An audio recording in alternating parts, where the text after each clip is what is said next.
Okay, I want to set up a little background for the panel today. For the last 7 years, we've been working to try and improve our ability to communicate on climate change, and the majority of that training has been on trying to improve our ability to listen, and we're going to continue on that theme today. You know, they just released a couple of years ago the latest classification of diseases, the International Classification of Diseases, Volume 10, and in that it says that being talked to death regarding climate change is a terrible death. In fact, if you get to the specific page, it just says, talk to death about climate change, terrible death. That's all it says. So I want to get to a couple of things in how we're going to listen to this. And one is moral foundation theory, and the other is something we call listening for values. There have been a lot of papers written since 2002, Lakoff in 2002, Thorndike in 2007, Graham in 2009 and 11, Caprisi 2006, that all establish 5 basic moral foundations through which people see the world. So, results from that proposal show 5 basic fundamental moral views through which people see the world: harm, care, fairness, reciprocity, in-group loyalty, authority, respect, and purity, sanctity. There are strong tendencies, but let's be clear, only tendencies in the way that liberals and conservatives see the world. Okay? So liberals tend, let's again make sure we're using the word tend, towards harm, care, and fairness, reciprocity. Conservatives tend towards in-group loyalty, authority, respect, purity, sanctity. So there's actually a little bit broader spectrum through which conservatives see the world than liberals do. So one of the things I'm going to be asking you to listen as you listen to our panelists in just a moment is, do you see a moral view reflected in how they talk about climate change?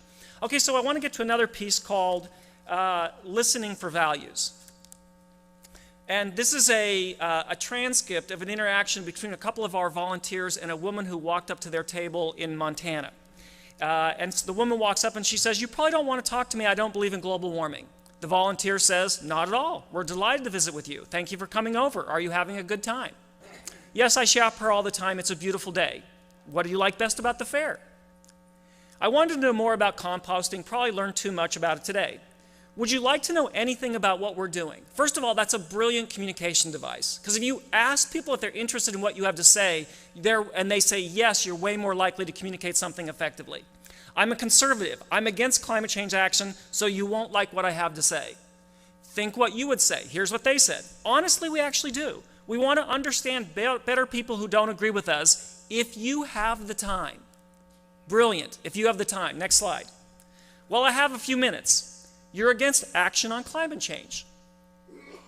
"Yes. First of all, wind and solar are not cost effective and can't really meet our energy needs. We need our oil. We're being lied to. It's a matter of accountability and trust. I don't trust all those things they say." Thank you for listening, by the way. You're kind of different from the other environmentalists. "Thank you for taking the time to talk to us. So trust and accountability are important to you." Listening for values. Listening for values. Sure are. And all those hypocrites like Al Gore, using climate change for political purposes, all the time spending money on private planes and his big houses. Think how you'd respond. Here's what they said. "Sounds like integrity is a priority for you." Listening for values. Sure is. "Well, you're talking to 2 doctors and a counselor. Integrity is a priority for us, which is why we're volunteering for Citizens Climte Lobby. We like their integrity." At that point, the person says, "Well, I'm interested." So what I'd like you to be listening for as you listen to our speakers, and then we have a chance to ask questions. If you have questions, if you hold up your card, we'll take them to the back, and Danny Richter will ask from the back, is, do you hear a world informed by certain moral views or by certain values? Again, in general, I don't think we're really good at understanding other people's perspective on the world. You know, some of us have been living with or married to the same person for 35 years, and all it's done is make us certain that they live in a parallel universe. You know, they say, "This is clean?" And you're like, "Yes, this is definitely clean."